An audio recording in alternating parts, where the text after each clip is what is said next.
Ya kan memang di sini kan selalu ada yang jaga, dia bilang gitu kan. Tapi yang nggak ngerti, oh jatuh, tapi serem tenan loh mukanya, kata gitu. Hah, serem gimana Pak? Matanya ngeblalak, gitu. Terus lidah keluar. Dan perempuan sih emang sini, tapi saya kan ngerasa di badannya kan bukan badan perempuan Kang. Mau tinggi bang? Ya iyalah, kayak saya lihat buaya kok. Si Bapak gila kali ya Kang. Soalnya ngelihat badan Bapak ke bawah tuh buaya. Cuman soalnya kan nggak mau ngomong-ngomong, cuman dia kasihan aja gitu. Ya pasti mandiin gitu ya. Orang-orang lihatnya ya si bapak, cuman Kang Soleh nggak ngeliat tuh bapak. Kang Soleh ngeliat tuh badan bapak tuh atas, bapak bawah tuh badan buaya. Itu yang Kang Soleh lihat gitu kan. Beristighfar aja terus aja udah.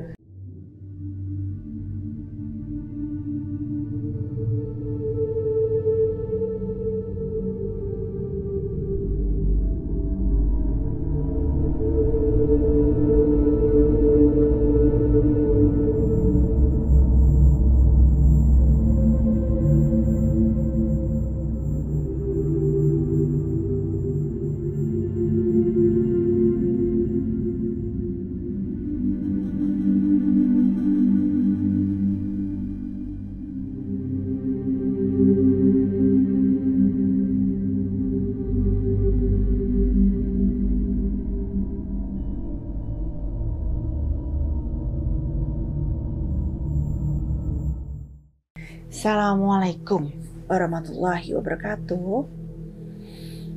Oke, gimana kabarnya sahabat-sahabat di rumah? Semoga sahabat-sahabat dalam keadaan baik-baik saja. Seperti biasa, uh, saya akan menceritakan sebuah kisah nyata yang alhamdulillah nih dapat kiriman kembali. Tapi permintaannya namanya harus disensor. Oke, baiklah, nama kamu aku sensor. Nah, di sini ceritanya sangat menarik sekali gitu ya. Kalau menurut saya sih seram dan bisa ya kita jadikan pelajaran gitu ya. Yang udah masih ada nih agar jangan sampai seperti itu gitu. Oke, kisah ini saya ambil dari sebuah sahabat Feni Rama yang mengirimkan kisahnya kepada saya, dan kejadiannya itu di daerah Indramayu. Saat itu belum ada tol yang sekarang ini tol-tol yang menuju ke Jawa, apa ya namanya, Cipali ya kalau nggak salah ya. Belum ada tol-tol yang seperti itu, jadi masih lewat dari Cirebon ke Tegal kayak gitu deh, masih lewat-lewat jalan-jalan seperti itu gitu. Kita panggil saja bahwa namanya itu adalah Adi. Di sini Adi itu bertempat tinggal di daerah Jakarta bersama keluarganya gitu kan. Keluarga besar dari orang tuanya juga bertempat tinggal di Jakarta. Walaupun sebenarnya mereka itu asli orang Salatiga. Tapi karena memang sudah banyak yang berdomisili ke Jakarta, kakek nenek semua mau nggak mau, jadi ya akhirnya di daerah sana itu hanya ada rumah di Salatiga itu, rumah pada zaman dulu dan makam-makam keluarga. Jika ada yang meninggal langsung deh dibawa dimakamin di Jawa. Oke, jadi ceritanya ini tentang kakeknya Adi. Adi ini memang masih dalam kondisi keluarga yang sangat kejawen. Ya, tapi memang mohon maaf, tidak semua kejawen seperti itu. Ini yang kisah yang saya dapetin aja. Nah, di sini bukan kejawennya yang saya titik beratkan, tapi bahwa ada hal yang di luar itu yang melebihi hingga akhirnya katanya Adi itu melenceng. Kakeknya itu adalah seorang yang dulunya itu dia itu adalah seorang petinggi di wilayahnya gitu ya.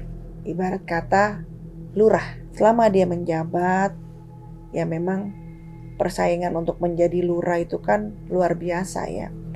Memang sih kata Adi bahwa kampung yang dia pimpin itu banyak kemajuan gitu ya. Banyak kemajuan, terus juga banyak inovasi, banyak hal-hal yang positif juga gitu kan. Tapi tidak ada kemungkinan banyak hal-hal yang sekiranya negatif gitu loh. Kenapa dibilang negatif? Karena berapa tahun sekali banyak yang meninggal dalam keadaan tidak wajar. Di sini awalnya dipikir tuh hanya kecelakaan, tapi lama-kelamaan ada beberapa orang yang mencium kok ini kayak begini ya gitu loh. Kecelakaannya selalu dengan kondisi yang sama, intinya mengenaskan gitulah. Dari yang meninggal ini akhirnya tuh dipelajari sama orang-orang sekitar, kok selalu dengan kondisi yang mengenaskan, yang matanya ngeblalak lah, seperti melihat sesuatu, yang lidahnya keluar lah, seperti sedang berteriak akan sesuatu, selalu dengan kondisi yang sama. Dan memang siapapun orang yang ingin bertarung dengan kakeknya Adi itu untuk menjadi lurah tidak akan pernah ada yang menang. Selalu kalah, selalu seperti itu gitu kan. Dan memang di rumahnya nih, kata Adi, di rumahnya tuh banyak sekali benda seperti itu gitu kan, yang Adi sendiri nggak tahu apa sih manfaatnya gitu kan. Ada khusus kamar kakeknya itu yang dimana yang boleh masuk hanya kakeknya aja. Menurut Adi, kakeknya itu tuh tergolong lurah yang sukses, yang kaya raya, yang banyak tuh yang namanya kontrakan, kos-kosan, atau hampir lah di beberapa daerah situ properti itu milik dari lurah tersebut. Memang kalau ngeliat dari kalau mendengar dari cerita-ceritanya tuh luar biasa ya, tapi kan nggak mungkin saya sebutin satu-satu propertinya gitu kan, karena ini ceritanya horor jadi tidak saya sebutin di situ. Nah akhirnya menjadilah sebuah fenomena bahwa kakeknya Adi ini disegani di wilayah tersebut, ditakuti karena memang centeng-centengnya juga banyak, anak buahnya banyak gitu kan. Beberapa dekade kakeknya Adi ini selalu mendapatkan posisi sebagai lurah. Intinya tidak ada yang bisa menggantikan posisi dia. Sampai suatu ketika, tadi yang saya bilang, selalu saja banyak kejadian kecelakaan dan fenomenanya sama. Yang tadi matanya keblolok gitu, belalak, lidahnya keluar. Mungkin kalau yang sakit atau yang kecelakaan biasa itu nggak membuat orang jadi curiga. Dan rata-rata yang kayak begitu adalah pegawai di sekitar kakeknya Adi. Kalau nggak pegawai di kantor, kalau nggak pegawai di rumah. Nah itu selalu seperti itu. Nah akhirnya timbullah satu orang yang curiga, ya, yang curiga dengan kejadian tersebut. Gitu. Nah kebetulan orang di sini dia nggak mau langsung, wah curiga nih, atau langsung mengejat atau gimana, enggak gitu loh. Cuman ya karena dia adalah orang yang menurut Adi golongan beriman gitu ya, akhirnya dia mempelajari dan coba untuk mencari tahu gitu ya. Dia coba untuk kerja di lingkungan keluarganya Adi gitu kan, kakeknya itu, karena dia pengen tahu ini ada hal yang tidak wajar di lingkungan tersebut gitu. Nah suatu malam si yang orang pekerja ini gitu kan, dia habis sholat isya di masjid. Nah ketika dia sholat isya di masjid, dia nggak langsung pulang nih ceritanya. Emang sengaja dia pengen tahu nih gimana lingkungan tempat dia bekerja itu seperti apa. Karena kebetulan dia tinggal di kebunnya, istilahnya kakeknya Adi itu kan kayak punya kebun dan peternakan gitu kan. Nah dia kerja di situ yang menjaga gitu kan, dia sengaja gitu. Nah suatu ketika dia sholat isya, dia nggak langsung pulang nih. Dia di masjid dulu sampai malam gitu kan. Waktu itu kejadian itu sekitar malam Jumat. Ya, kebetulan kan memang ada tawasulan juga di masjid. Jadi dia memutuskan untuk nggak langsung pulang nih guys. Kalau nggak salah sih kata Adi, saat itu sekitar jam 12 malam. Karena Adi mendapatkan cerita dari orang tersebut seperti itu gitu ya. Nah jam 12 malam pegawainya itu, anggap aja kita panggil namanya adalah Kang Soleh. Kang Soleh itu udah selesai sholat isya, kumpul-kumpul dengan pemuda di sana, dengan ustadz, dengan kiai, dengan apa. Nah dia memutuskan dia pulang sekitar jam 12 malam, pulang dia. Nah ketika dia pulang itu kan memang kan si Kang Soleh ini pegang kunci, ya kan, pegang kunci karena memang dia bertugas untuk di situ gitu kan. Nah, dipikir si kakeknya Adi ini, Kang Soleh itu udah di dalam rumah, udah dalam kamar lah intinya seperti itu. Udah nggak ada orang yang di luar sana. Pas Kang Soleh datang, gitu kan. Nah, si kakeknya ini nggak tahu nih, kakeknya Adi nggak tahu kalau ada Kang Soleh masih ada di luar jalan gitu kan. Nah, si Pak ini nih, kakeknya Adi ini keluar dari pintu belakang, terus menuju ke tempat kayak ada kamar gitu ya, memang agak menyudut begitu. Nah, si kakeknya Adi ini menuju ke lokasi tersebut.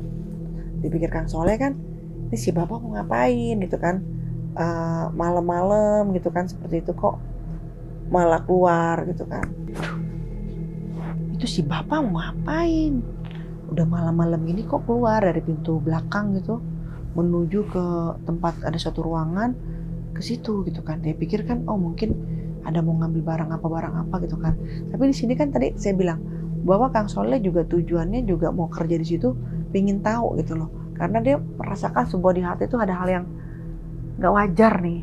Cuman dia nggak mau memfitnah, dia nggak mau seuzon atau memandang-mandang yang belum ada buktinya lah, intinya seperti itu.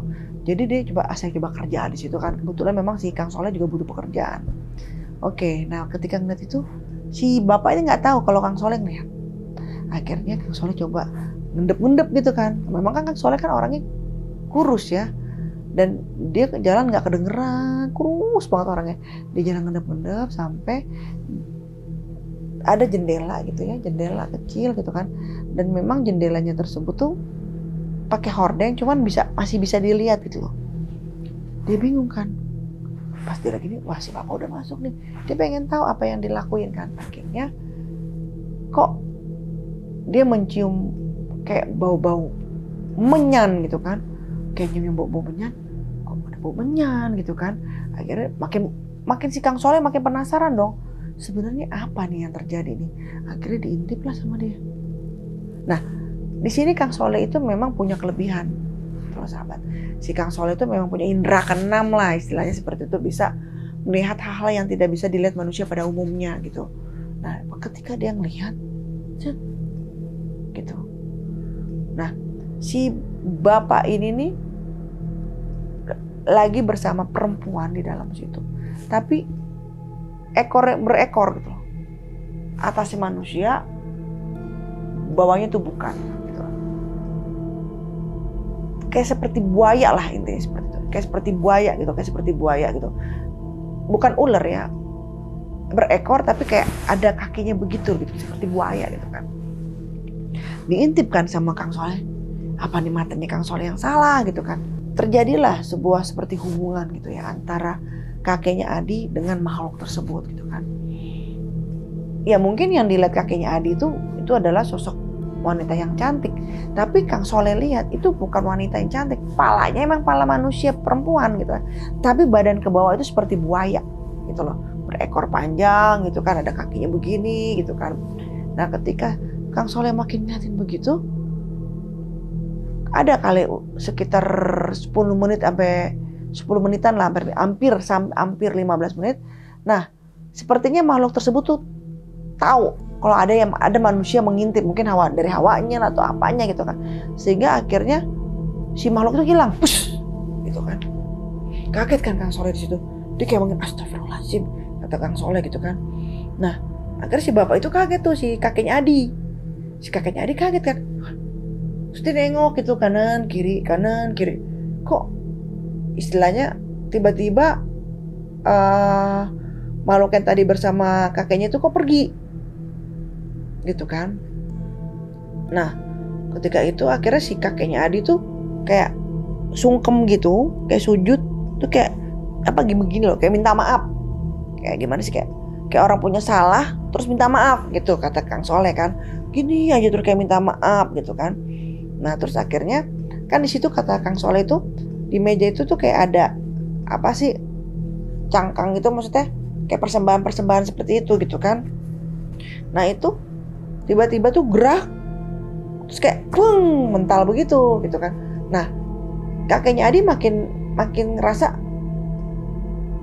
ini kayak makhluk yang tadi ini kayak marah gitu.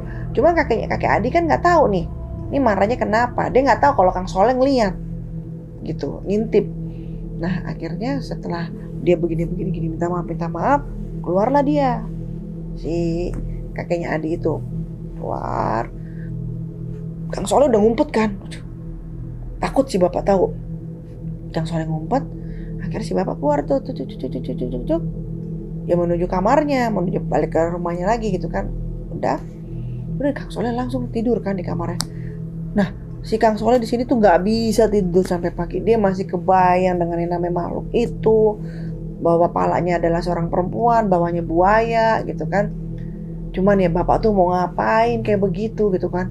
Apa nih mata saya yang salah? Tapi kok Kang Soleh bilang ke Adi, saya jelas bener gitu kan, bahwa bapak itu seperti sama suami istri sedang apa, kayak apa ya bahasanya itu ya, kayak sedang mesra-mesraan lah dengan si makhluk tersebut gitu kan.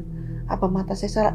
Pokoknya Kang Soleh ini saking menjaga hatinya, takut jadi timbul prasangka, dia tuh bener-bener singkirkanlah pandangan itu gitu loh. Nah dia mau memastikan lagi nih, dia berdoa ke Allah akhirnya, kalau emang tuh apa penglihatan saya itu benar ya Allah ya, ini adalah sebuah kesesatan, nah tolong saya dilihatin lagi gitu loh, dengan hal-hal kayak gitu. Takutnya ini jadi fitnah gitu kan. Kang Soleh seperti itu gitu, ngomong sama Adi seperti itu. Nah akhirnya udah nih, besok paginya Kang Soleh ya seperti biasa lah, kontrol semua segala macem. Dia lihat kok mobil bapak masih parkir tuh. Loh kok biasanya pagi-pagi kan udah ngantor ya, namanya lurah kan, kok ini kok belum berangkat gitu kan. Nah akhirnya si Kang Soleh ini tanya nih ke supirnya, kamu nggak nganter bapak gitu kan. Enggak, bapak nggak ngantor, sakit, dia bilang gitu. Hah? Bingung kan Kang Soleh, sakit apa? Nggak tahu, dia bilang gitu kan ya. Saya cuma dibilang katanya bapak nggak ngantor karena sakit. Kata ibu sih, kata istrinya maksudnya, kata ibu demam, badannya panas tinggi, mukanya pucat banget, terus pada kesakitan badannya gitu kan. Kang Soleh tahu kan kejadian semalam kan. Apa karena kejadian semalam? Karena Kang Soleh lihat tuh kayak makhluk tersebut tuh marah banget sama si bapak. Oh gitu. Jadi kamu jadi nggak nganter bapak ya? Enggak, aku nggak nganter gitu kan. Ntar tunggu aja bagaimana kelanjutannya. Memang kenapa nih, kata supirnya. Enggak, saya ada perlu sama bapak, dia bilang gitu kan. Bapak kemarin itu nyuruh saya beli sesuatu gitu kan hari ini. Cuman ya kan saya harus ada duitnya gimana gitu. Takutnya nanti kalau saya nggak beli bapak perlu gitu kan. Oh gitu, kata supirnya. Coba nanti saya bilang ke ibu, dibilang gitu kan. Iya tolong sampein aja, takutnya nih penting yang bapak suruh gitu kan. Ngomonglah si supir ini ke istrinya kan, ke neneknya Adi, ngomong gitu kan. Terus udah gitu pas ngomong gitu, dipanggil lah nih Kang Soleh dipanggil sama ibu, kebetulan lagi di kamar sama bapak. Oh iya bener nih, iya dipanggil gitu kan. Ke dalam nih dia nih Kang Soleh. Pas banget nih kata Kang Soleh, dia pengen lihat nih kondisi bapak kayak apa gitu kan. Karena kok katanya demam, panas tinggi, terus ada kesakitan semua badannya, pucet mukanya kata gitu. Nah udah Kang Soleh datang, isi bu, ketok kamar, masuk aja Kang, udah gitu kan. Udah. Bus pas dia lihat kagetnya dia ngeliat si bapak. Itu namanya bapak tuh ya, udah kayak pucat pasi gitu loh. Kalau kamu tahu tuh kayak pucat kayak mayat gitu loh. Ini udah putih bibirnya gitu kan, pandangannya juga kosong. Terus dia begini gitu kan, udah kayak sakit bu, sakit gitu kan. Dia ngomong sakit bu, sakit ke istrinya. Terus kenapa Kang Soleh, dia bilang gitu kata ibunya kan, kata istrinya. Kebetulan kan sebelahnya ada bapak. Enggak bu, kemarin bapak nyuruh saya beli, dia bilang itu kan perlengkapan untuk peternakan, takutnya memang harus dibeli hari ini juga gitu kan, perlu keperluannya, karena memang bapak nyuruh saya hari ini, tapi bapak belum ngasih saya duit bu, kata gitu. Terus oh gitu, dia bilang gitu kan ya. Akhirnya ngobrol lah si ibu masih bapak. Bapak masih bisa diajak ngobrol kan. Iya katanya, aku tak suruh beli ini gitu kan. Ya wes, kasih aja uangnya katanya gitu kan. Udah deh, diambil duitnya sama ibu. Berapa nih Kang Soleh? Oh saya nggak tahu bu, kan bilang gitu kan. Bapak biasanya berapa? Dia bilang gitu kan. Ya udah kasih aja sekian gitu kan. Udah diambilin sama ibu, dikasih kesian, dikasih uang gitu kan. Terus si Soleh ngomong ini, bu bapak sakit gitu. Iya. Terus Kang Soleh ngeliatin aja sakit. Terus iya nih Slek, kata si bapak, aku sakit, badanku pada sakit semua kayak dipukulin orang loh. Terus panas badannya, bilang gitu kan. Terus udah kenapa nggak dibawa ke dokter aja bu, gitu kan. Bapak nggak mau, biasa aja ada obat kok kita di rumah, minum vitamin atau apalah itu seperti itu. Terus boleh Soleh lihat bu, bilang gitu kan. Boleh Soleh berpegang, pengen doain bapak. Oh silakan gitu kan. Terus sini Le kata gitu kan. Udah nih, deket lah. Soleh doain ya pak, dipegang tangannya pak. Pas Soleh pegang itu, tubuh bapak itu panasnya minta ampun dan nyetrum. Soleh tuh kayak nggak bisa megang gitu. Terus dan Soleh nggak bisa megang, si bapak tuh kayak gelisah, makin gelisah gitu kan. Ketika Soleh pegang, si bapak kayak gelisah gimana sih? Gitu kan. Nah Soleh pun nyentuh tuh kayak nyetrum gitu. Aduh ini ada apa gitu kan. Pak gini pak, banyak berdoa aja gitu kan. Terus kata si ibu, kenapa emang Soleh? Kenapa Kang Soleh gitu kan? Ya namanya orang sakit bu, kita banyak berdoa, minta sama Gusti Allah biar sembuh. Oh iya benar juga gitu kan. Yaudah bu, katanya Kang Soleh nggak mau panjang lebar kan. Yaudah bu, Soleh langsung itu aja ya, beli perlengkapan ini. Yaudah, pergilah si Soleh. Pas di jalan tuh Kang Soleh mikir aja, ini si bapak dalam keadaan bahaya ini. Kok ya tadi saya pegang kok gelisah, kayak ketakutan mukanya. Dan saya kok nggak bisa nyentuh banget badan bapak. Kayaknya bukan kayak nyetrum, kayak apa, kayak brut gitu loh. Kayak Kang Soleh tuh kayak nggak bisa nyentuh bapak gitu kan. Ada apa ya? Kasihan si bapak nih, kasihan ibu gitu kan. Nah Soleh ini apa-apa nih cerita sama Adi gitu loh, karena dianggap Soleh itu, Kang Soleh, bahwa Adi ini yang paling paling bijaksana lah gitu loh, mau mendengarkan gitu kan, mau menerima hal-hal seperti ini gitu loh. Jadi Soleh juga, Kang Soleh ceritanya enak.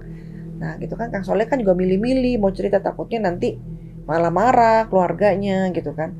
Nah akhirnya sampai di jalan tuh masih tuh mikir tuh Kang Soleh, ini ada apa ini gitu kan ya. Aduh bilang gitu kan ya, ada yang nggak bener nih bilang gitu kan. Apa gara-gara semalam ya, apa saya yang lihat akhirnya makhluknya marah. Kang Soleh sempat berpikir seperti itu gitu kan. Terus udah gitu, aduh ada apa ya, udah dia sambil naik motor dia tuh ambil mikir aja kan. Nah udah beli barang-barang perlengkapan, dia balik gitu kan. Dia lihat mobil bapak nggak ada. Loh, bapak udah sembuh? Apa balik kantor ya? Gitu. Atau gimana nih? Udah pak, soalnya bawa barang-barang yang dia beli kan, taruh dulu. Gitu kan. Terus dia lihat gitu kan, dia lihat lagi, si ibu keluar. Terus, bu, barang-barang udah Soleh beli ya bu, titipan bapak. Terus, oh iya Kang Soleh, bapak mana bu? Udah, terus bapak ngantor. Dia bilang gitu. Oh, udah sembuh bu? Iya nggak tahu. Tiba-tiba ya bisa aja dia jalan. Panasnya udah turun bu. Wes kata gitu kan ya. Oh ya udah, alhamdulillah kata Kang Soleh gitu kan ya. Soleh bingung kan. Perasaan tadi tuh yang panas setinggi tingginya segala macem. Tapi kan namanya pikirnya Soleh, oh ya udah mungkin udah minum obat, udah sembuh gitu kan. Udah nah. Terus si Soleh masih ada rasa penasaran nih. Dia ke belakang nih, ke kamar tersebut gitu kan. Nah kamar itu kan selalu dikunci sama bapak, tapi tadi tuh dari jendela itu kelihatan tuh, dari hordeng kecil dia Soleh ngintip gitu kan. Kok semalam sama pagi ini beda. Semalam tuh kan kayak dibuang-buang itu sesajennya tuh kayak puang gitu kan. Pas Soleh intip, baru tuh kayak bunganya baru gitu kan, sajen-sajennya juga baru rapi banget gitu kan. Soalnya lihat gitu kan, terus kayak banyak lah. Soalnya lihat begini, oh siapa yang bersihin ya? Soalnya penasaran kan, tanya ke si pembantu di rumah yang perempuan. Mbak nanya-nanya kan, itu kamar tersebut tuh untuk apa ya? Nggak tahu, saya bapak gitu kan ya. Emang Mbak udah berapa lama kerja di sini? Ya udah lama lah, bilang gitu kan. Udah 3 tahunan, mau 4 tahun. Oh udah lama dong Mbak. Iya, dibilang gitu kan. Terus, pokok saya nggak tahu kalau kamar itu selalu yang beresin bapak. Dia bilang gitu kan. Kita nggak ada yang boleh masuk kan, termasuk ibu ya, dikunci, kunci megang bapak. Terus si Soleh tanya, emang tadi bapak ke situ Mbak? Iya tadi bapak ke situ, bilang gitu kan ya. Nggak tahu siapa apa yang dilakuin, bapak ke situ cuma sebentar doang. Terus keluar langsung pergi, gitu. Oh gitu, bilang gitu. Iya nggak tahu saya mau ngapain. Udah nih, makin bingung kan Soleh. Tapi otaknya tuh bukan nggak nyampe ya. Dia nggak mau seuzon. Intinya seperti itu. Akhirnya udah nih dia kerja seperti biasa kan, ngurusin peternakan semua segala macam. Nah, si supir pulang tuh. Oh, bapak udah pulang tuh kata Soleh itu kan. Pas dilihat, loh, kok bapak nggak ada gitu, cuma supirnya doang. Udah dipanggil kan, Mas, bilang gitu, bapak mana? Kok nggak bareng bapak pulang? Nggak tahu, tadi saya suruh dropin ada rumah di situ, dia bilang gitu kan. Kayaknya sih gurunya bapak, emang bapak biasa ke situ. Hah, guru? Dia bilang gitu. Iya, bapak emang biasa ke situ, dia bilang gitu kan. Di daerah ini, tapi saya nggak mau sebutin gitu ya. Maaf nih, aku nggak mau sebutin. Di daerah itu memang bapak selalu ke situ, dibilang gitu kan. Nanti saya suruh jemput. Terus, tapi jangan bilang-bilang ibu, dia bilang gitu. Oh, karena ibu nggak tahu nih, dibilang gitu kan. Oh gitu, tapi saya tahu kalau situ tuh, oh diledekin sama Kang Soleh. Wah itu kali istrinya bapak, itu kan ya. Bukan, bilang gitu. Itu gurunya bapak, bilang gitu. Oh gitu, nanti ya udah saya jemput lagi nih. Gitu. Oh ya udah.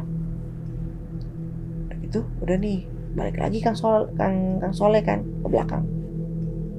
Masih mikir aja dia. Ini sebenarnya ada apa sih? Bilang gitu kan. Udah nih kan. Besokannya terus akhirnya Kang Soleh habis maghrib lah ya, Kang Soleh lihat mobil bapak udah nggak ada tuh. Oh gitu kan, mungkin jemput bapak nih, jemput bapak balik gitu kan. Baliknya sekitar pas Kang Soleh sholat maghrib gitu ya, nggak lama selesai sholat maghrib pulang tuh. Dilihatlah sama Kang Soleh kan. Kang Soleh kebetulan memang hari itu tuh nggak sholat maghrib di masjid karena hujan kan. Dilihat gini, oh iya ya bapak seger badannya, seger aja kayak nggak sakit tadi. Oh benar, mungkin bapak udah minum obat kali ya.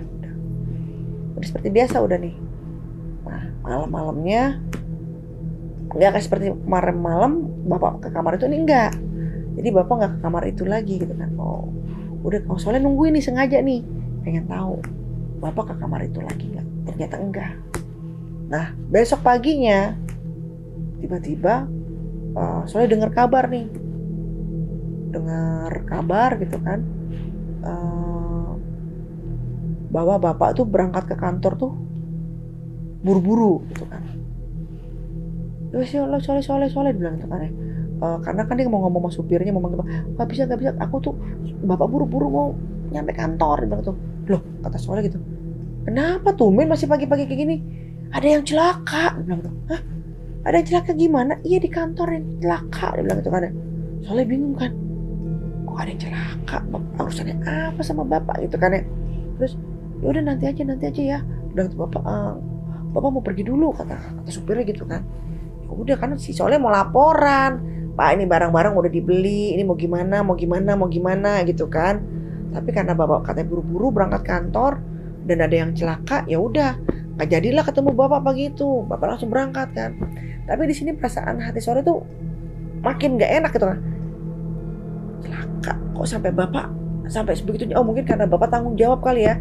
Akhirnya Soleh penasaran nih. Dia ke kantor bapak naik motor gitu kan. kantor bapak, kebetulan ya, dia lihat dari jauh kan. Dia tanya dong sama siapa? Sama orang-orang di situ. Kenapa pak? Gak tahu. Celaka, katanya sih jatuh. Dari itu apa? Dari apa namanya? Dari lantai 2 dibilang gitu kan. Jatuh. Emang ada itu pak, ada apa pekerja bangunan malam. Terus kata si orang situ, ya kan memang di sini kan selalu ada yang jaga, dia bilang gitu kan. Tapi yang nggak ngerti jatuh, tapi serem tenan loh mukanya kata gitu. Hah? Serem gimana pak? Matanya ngeblalak gitu. Terus lidah keluar. Loh, itu kenapa pak? Dia bilang gitu. Nggak ngerti saya. Makanya tadi Pak Lurah kan dalam lagi ngeliat gitu. Nah terus si bapak-bapak ini nih ngomong gini, kita juga bingung di sini. Udah beberapa kali yang meninggal itu selalu kondisinya kayak gitu, bilang gitu kan. Sebenarnya apa sih yang dia lihat sampai ngeblalak gini, dicontohin gitu kan. Kayak ketakutan mukanya. Oh gitu pak. Mau lihat aja di dalam bisa? Ah nggak bisa pak saya pak, dia bilang gitu kan. Saya mau langsung ada urusan, alasannya begitu gitu kan. Iya, terus udah nih. Jadi menurut cerita di situ tuh bahwa meninggalnya itu selalu kondisinya sama tadi saya bilang. Udah akhirnya Kang Soleh pulang kan. Kang Soleh pulang gitu kan. Nunggu cerita dari supir nih, berharap bener aja. Pas bapak pulang, Kang Soleh emang kan pengen ketemu si bapak kan. Udah, akhirnya ngomong sama supir kan. Mas, aku tuh pengen ngobrol sama bapak ini. Tadi kan aku habis belanja kemarin itu, belum lapor nih sama bapak barang-barangnya. Terus, oh ya wes ngomong aja sama bapak. Bapak lagi mandi, dia bilang gitu kan. Nanti juga bentar lagi keluar, dia bilang gitu kan. Biasa dia kan kalau jam segini dia ngopi di sini, duduk di sini kan. Bilang tuh, oh ya udah tungguin aja di sini, pasti bapak keluar kata supir gitu kan. Ngobrol lah dia berdua. Mas tadi maksud mas tuh ada yang celaka tuh apa ya? Iya, dia bilang gitu kan. Itu apa pegawai di situ yang jaga malam di situ jatuh dari lantai 2. Terus kok bisa kata soalnya gitu kan. Nggak ngerti aku, dia bilang gitu. Cuman ya serem banget jenazahnya. Matanya ngeblalak kayak begitu, sama kayak omongan bapaknya tadi. Terus udah gitu, lidahnya keluar gitu kan. Kayak ngotot gitu. Aku punya loh fotonya, aku punya fotonya. Tak foto. Wah, kamu nggak boleh foto-foto gitu, hapus. Wah yang bener nih kata gitu. Gak boleh kita foto-foto jenazah kayak gitu. Janganlah pamali kata gitu kan. Terus ya udah tak hapus deh. Tapi tar dulu kata Soleh. Saya lihat dulu. Nah kan jadi kamu lihat juga gitu. Iya saya mau tanggung. Udah kayak begini. Masa saya nggak ngeliat gitu kan. Udah saya lihat dulu kata gitu kan. Udah lihat ini. Innalillahi. Jadi apa ya? Mata tuh kayak muak gitu, kayak ngeblak. Kayak orang kaget, shock gitu kan. Kayak ngeliat sesuatu yang serem gede. Kayak gitu-gitu. Terus gitu lidahnya tuh keluar anehnya itu kan. Kayak ketahan gitu kan. Terus gitu kayak ketiban lah kayak apa gitu. Terus innalillahi. Kayak gini. Iya. Ini mah sering kayak gini gitu kan. Saya selama kerja sama bapak dia bilang tuh, udah nemuin kayak gini 3 kali. 3 kali. Iya. Dengan kondisi yang sama. Makanya saya tuh bilang sama bapak, kalau kantor di situ tuh harus dibersihin. Kayaknya angker tuh kantor. Dan mati Kang Soleh, kantornya yang angker, apa sih bapaknya nggak bener? Dan mati Kang Soleh kayak gitu. Emang kamu sudah pernah nyuruh bapak untuk bersihin kantornya? Udah sih. Terus jawaban bapak apaan? Kata si Kang Soleh. Bapak cuma bilang, nggak usah. Ini mah wajar aja, mungkin dia jatuh kepleset, lagi beres-beres atau bagaimana. Nggak usah kata bapak gitu kan. Jangan percayalah kayak gitu. Gitu kata bapak. Wah, udah mati Kang Soleh. Ada yang nggak bener nih. Bener nih, Kang Soleh makin tek gitu kan. Terus nggak lama kemudian bapak keluar tuh. Tuh bapak tuh kata supir. Oh iya pak, akhirnya cerita lah dia bahwa dia beli barang yang tadi itu saya bilang. Oh iya lah, gini udah nih. Dan menurut Kang Soleh tuh bapak kayak nggak sakit, nggak ada apa-apa, nggak wujud, nggak ada tuh kadang-kadang gitu. Oh iya pak, ini pak udah. Yaudah selesai nanti. Udah mulai pekerjakan saja gini. Pokoknya intinya gitu deh.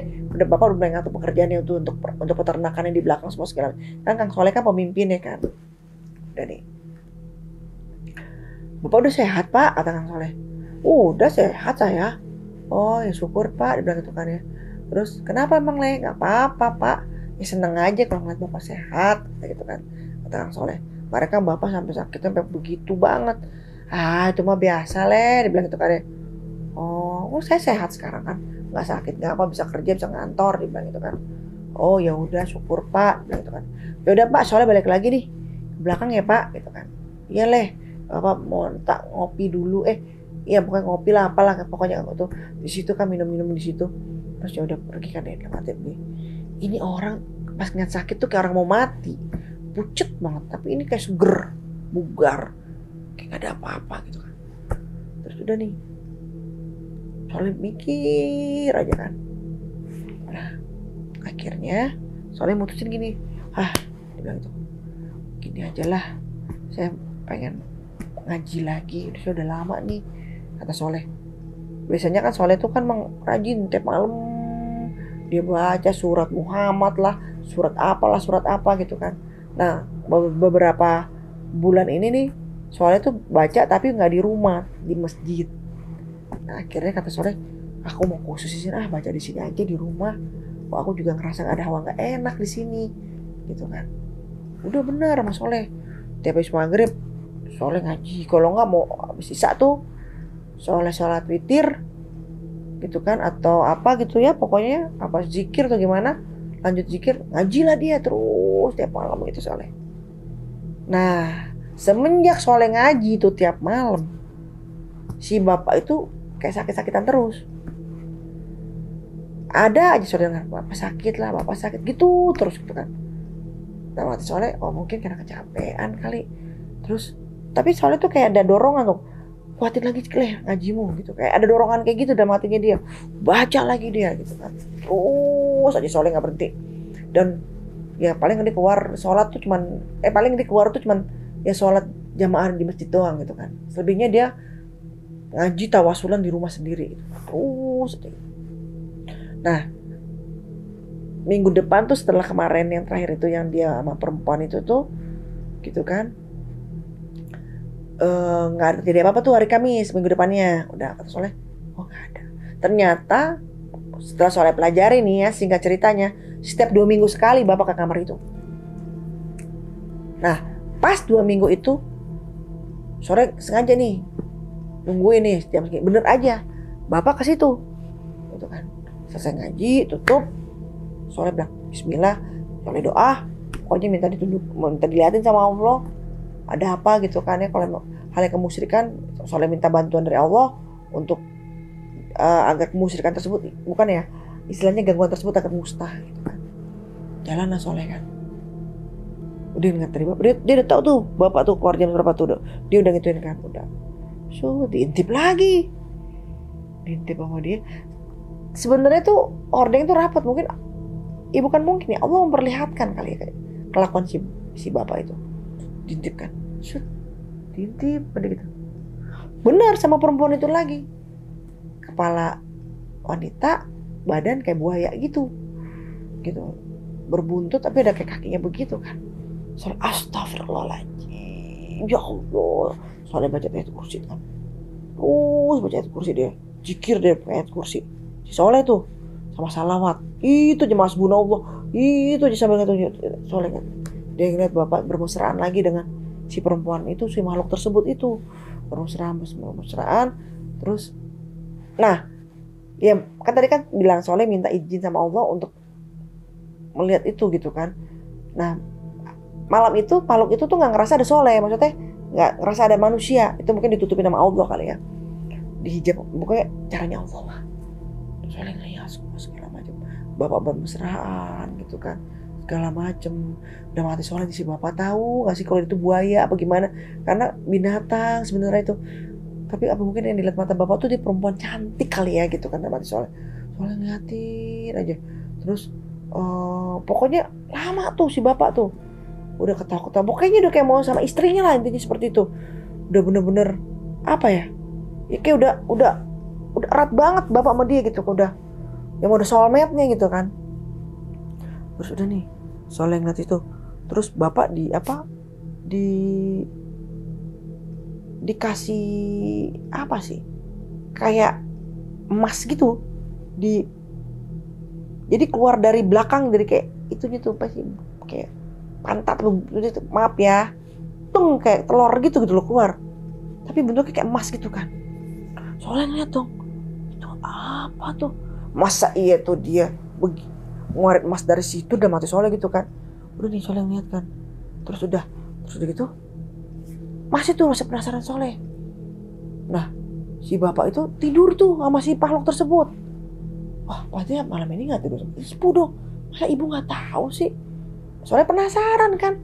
Masa ibu gak ngerasa sih kalau suaminya tuh kalau gak ada di tempat tidur gitu loh. Terus udah nih ditungguin sama Soleh. Nah menjelang subuh bapak bangun. Bener-bener Soleh malam itu nungguin. Menjelang subuh gitu ya, mau mendekati subuh, bapak bangun, si perempuan itu nggak ada. Udah nggak ada tuh. Terus udah. Nah keluarlah bapak kan. Tuk. Soalnya ngintip, soalnya inggir gini kan ngumpet. Wah menjelang subuh gini kan kata Soleh gitu kan. Masuklah bapak ke dalam. Soleh ke itunya, ke kamarnya. Udah aja begini. Wah ini nggak benar nih si bapak. Muja nih bapak nih. Terus doa lagi kan dia. Bener kan nih keyakinannya. Doa lagi dia. Wah saya takut nih katanya. Takut jadi fitnah atau bagaimana. Dengan pandangan saya jadi seuzon nih ya Allah gitu kan. Bener gak sih ini gitu kan. Dia bener-bener minta petunjuk gitu kan. Akhirnya dia pelajari sama dia. Kok bapak sehat pasti ada kecelakaan. Kayak begitu kan. Nah akhirnya besok paginya ngantor lah bapak. Si bapak kayak gak ada rasa capek dia. Ngantor padahal kan habis begadang gitu kan. Udah ngantor gitu kan. Tumben-tumbenan supir suruh pulang. Kesempatan Soleh nih ngobrol sama supir deh. Dia bilang gini. Bapak tumben nyuruh kamu pulang kata gitu. Iya ada tamu. Dia bilang gitu kan. Biasanya bapak kayak begitu kalau ada tamu gitu kan. Saya suruh pulang aja. Kok kelamaan. Dan saya juga males lama-lama di kantor itu tuh. Dia bilang gitu kan ya. Enakan juga di rumah saya istirahat. Terus tanya sama Soleh, kamu kerja sama bapak udah lama? Lamaan saya sama si Mbak, dia bilang gitu. Saya udah hampir 7 tahun sama bapak, dia bilang gitu kan. Oh gitu, dia bilang gitu. Iya, dia bilang gitu kan ya. Terus kata Soleh gini, saya ngeri ya ngeliat bapak sakit, dia bilang gitu. Biasa tuh Kang Soleh kayak gitu. Bapak sakit nih, tiba-tiba sehat kayak gak sakit, gitu. Langsung deh banyak kegiatan apa-apa segala macam. Biasa mah kayak gitu bapak dan gitu kan. Terus udah gitu nah terus kalau yang meninggal kayak kemarin gitu kata Kang Soleh itu sering tuh. Wah sering Kang Soleh dibilang gitu kan. Ya memang sih nggak tiap bulan kata gitu. Tapi ada aja. Dan yang saya bingung ini ya kalau bapak sakit malam besok paginya ada yang meninggal. Dia tuh kayak cerita aja gitu si supir. Oh gitu kata Soleh.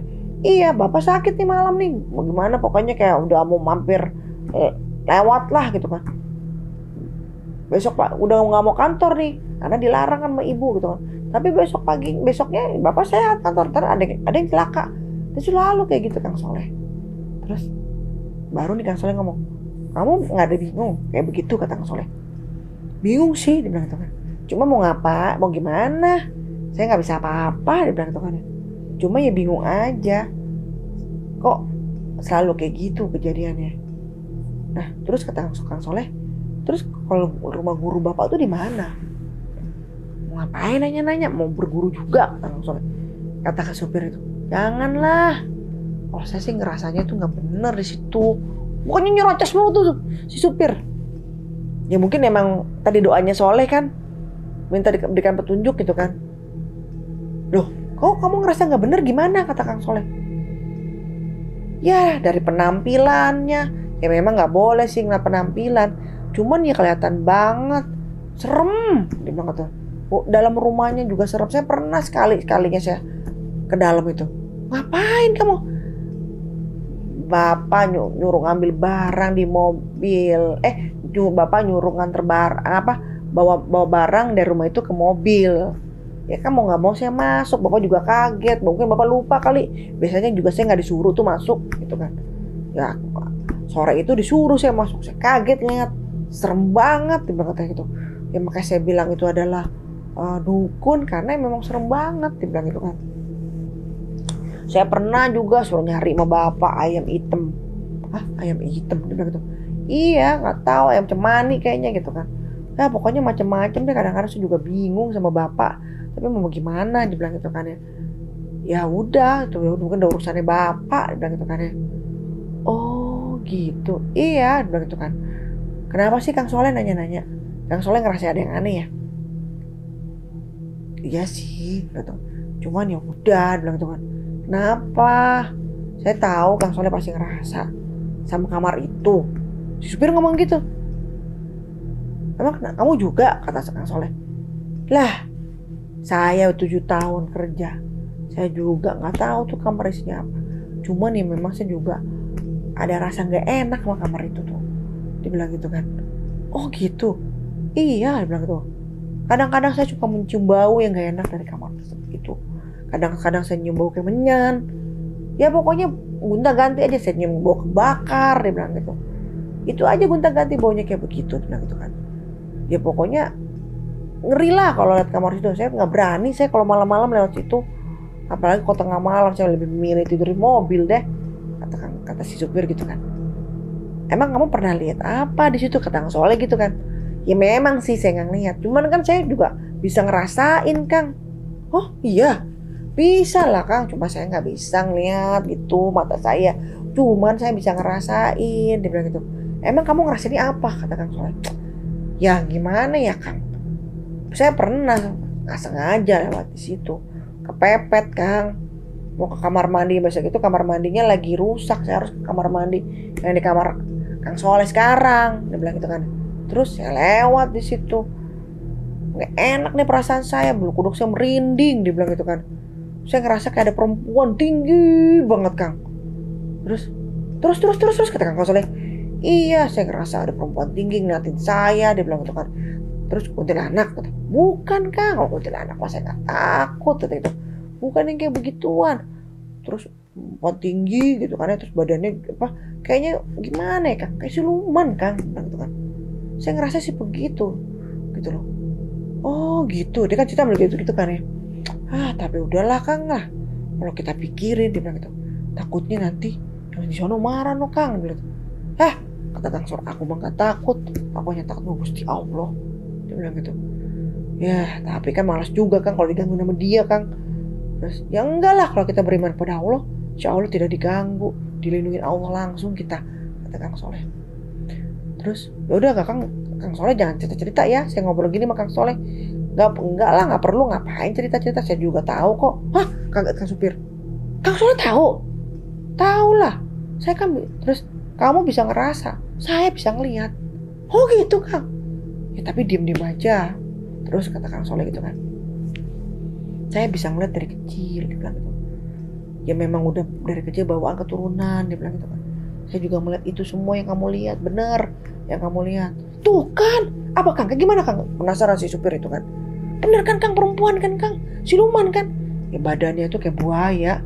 Innalillahi, kok lucu deh tuh si supir itu kan, lucu kan? Berarti bener dong.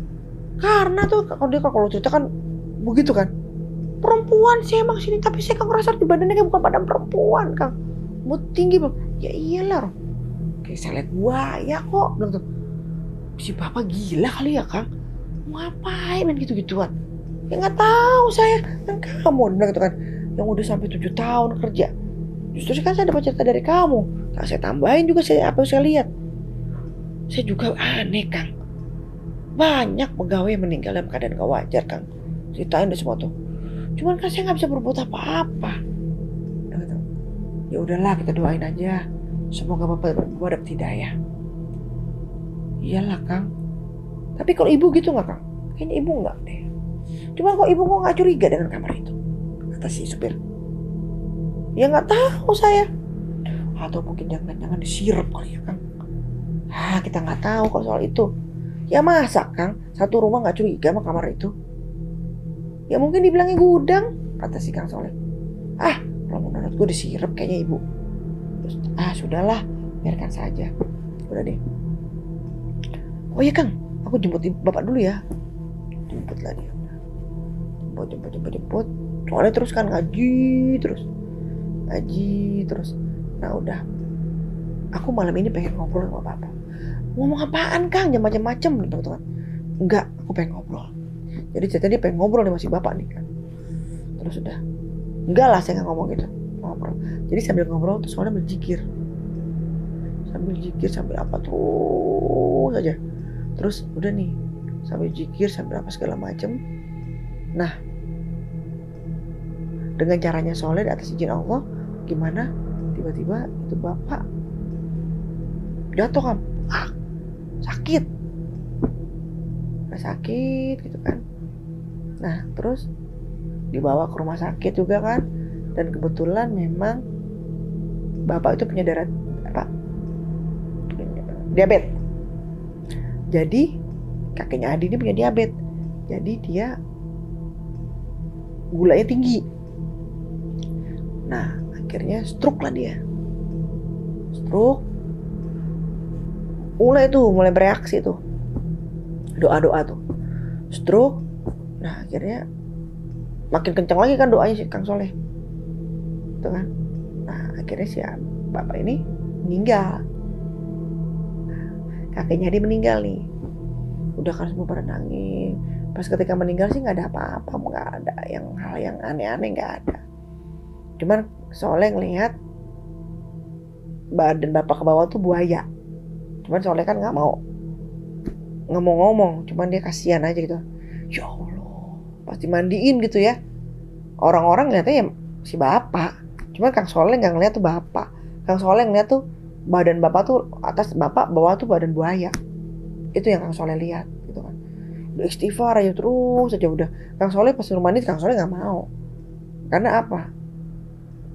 Jijik lah gitu, gimana geli gitu, nggak mau, dia nggak kuat gitu kan. Dan cuman dia dari jauh aja ngedoain terus gitu kan. Cuman Kang Soleh ngasih air kayak aqua, disuruh tuh siramin ke badan bapak gitu, nyuruh si supir itu, bener disiramin gitu kan. Nah akhirnya udah nih, dilihat kan, oh bapak hilang tuh badan kayak boya-boyanya itu hilang tuh, jadi manusia. Alhamdulillah kata Soleh.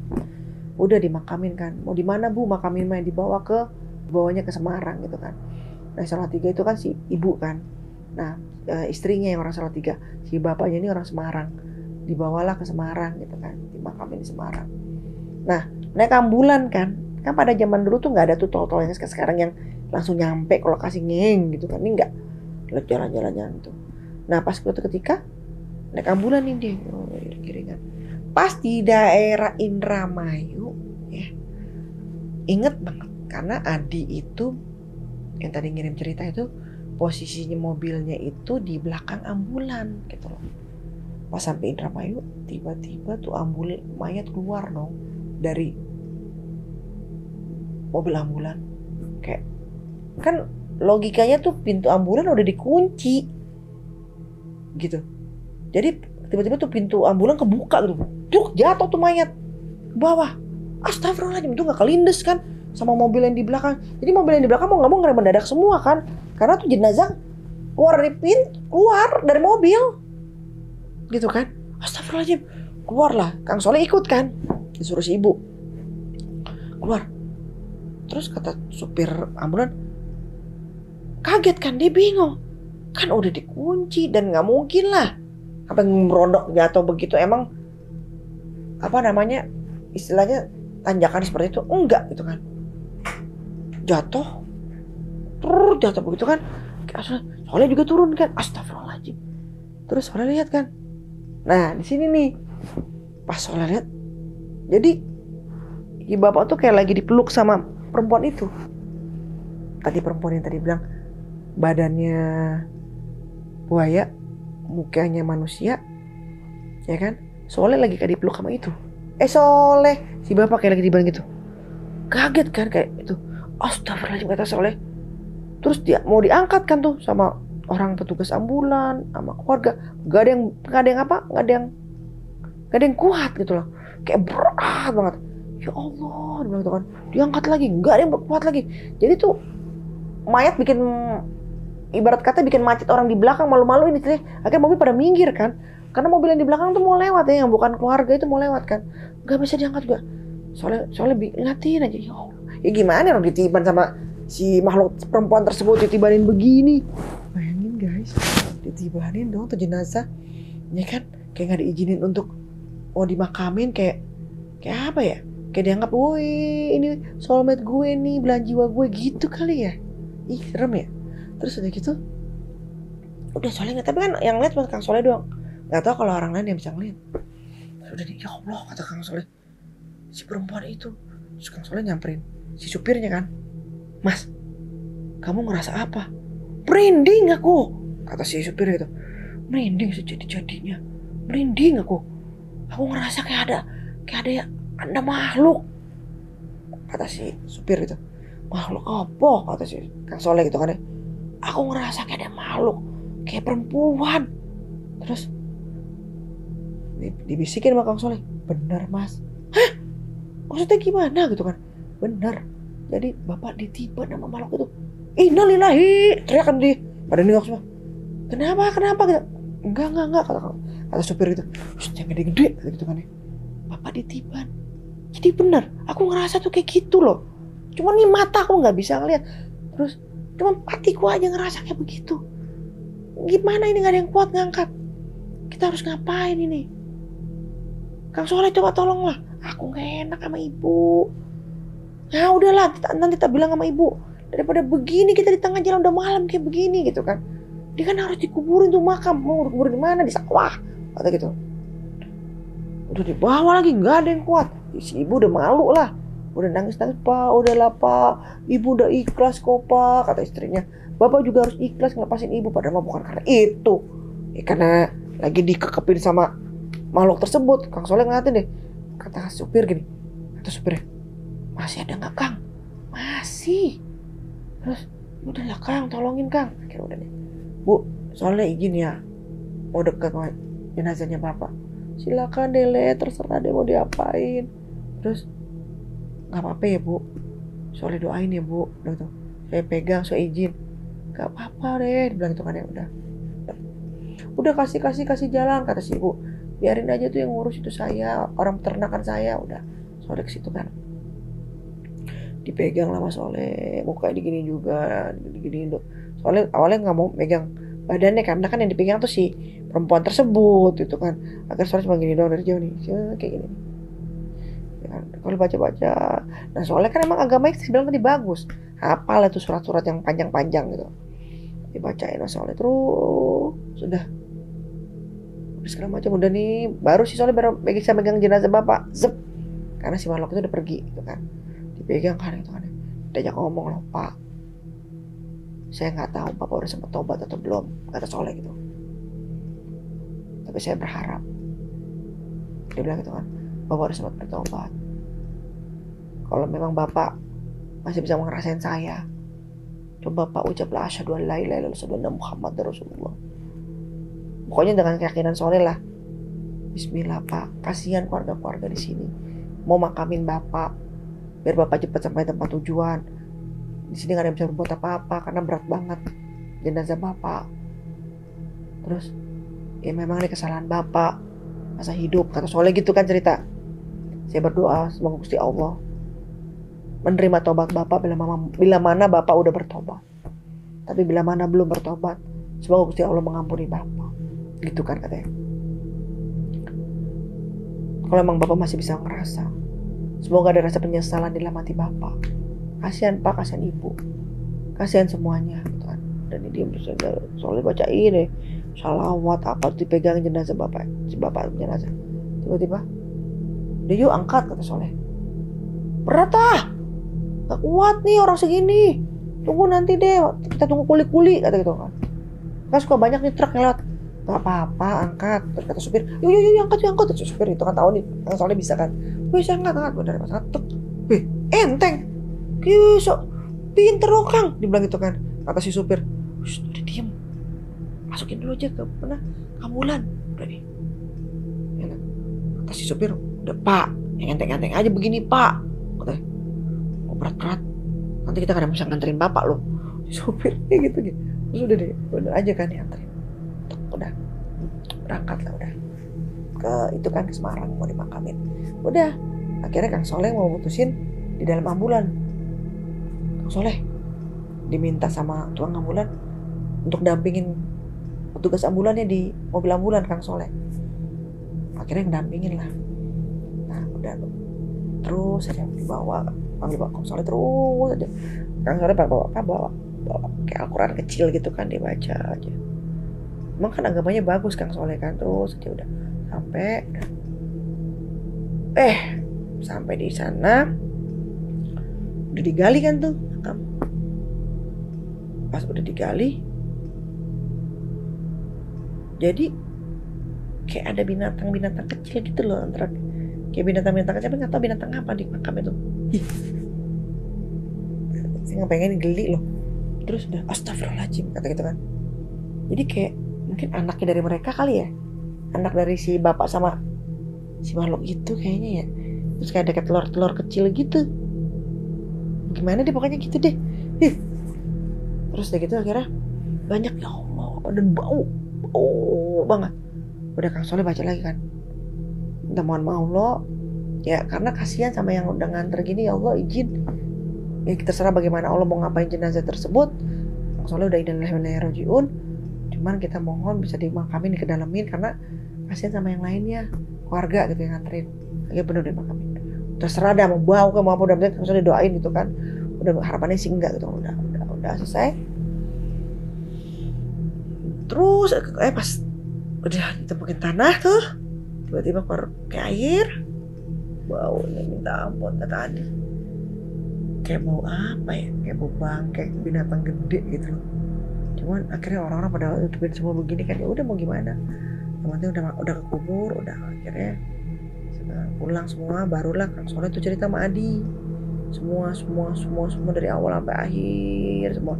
Terus si Adi akhirnya menerima cerita itu, ya udahlah, yang penting udah dikuburin kata Adi gitu kan. Ya memang saya juga udah curiga sama kakek, cuma kan saya cucu katanya, saya bisa apa sebagai cucu gitu kan. Cuma memang ya saya juga, ternyata Adi juga bisa ngerasain hal kayak gitu dan melihat kejanggalan di diri kakeknya itu udah lama gitu loh guys. Jadi itulah cerita malam ini. Jadi intinya bahwa terkadang itu memang hidup itu kalau kita benar-benar telah itu ya memang pasti ada cobaan dan ujian gitu kan. Cuman hidup yang dengan cara singkat juga nggak baik juga gitu loh. Apalagi minta bantuan hal-hal kayak begitu. Ya memang namanya hidup masih ada cobaan ya, bukan hidup kalau nggak ada cobaan. Tapi penyelesaiannya ya bukan dengan cara seperti itu juga gitu loh. Itu yang mungkin hikmah yang bisa kita ambil, karena kan kalau kita meninggal yang kasihan kan orang-orang yang di belakang kita itu, keluarga-keluarga kita. Jadi hikmahnya seperti itu ya. Harapan saya ambil yang baiknya, yang buruknya dibuang aja. Oke, jangan lupa di like, subscribe, komen, dan share sebanyak-banyaknya. Oke, saya tutup dengan salam bahagia untuk kalian semua. Assalamualaikum warahmatullahi wabarakatuh.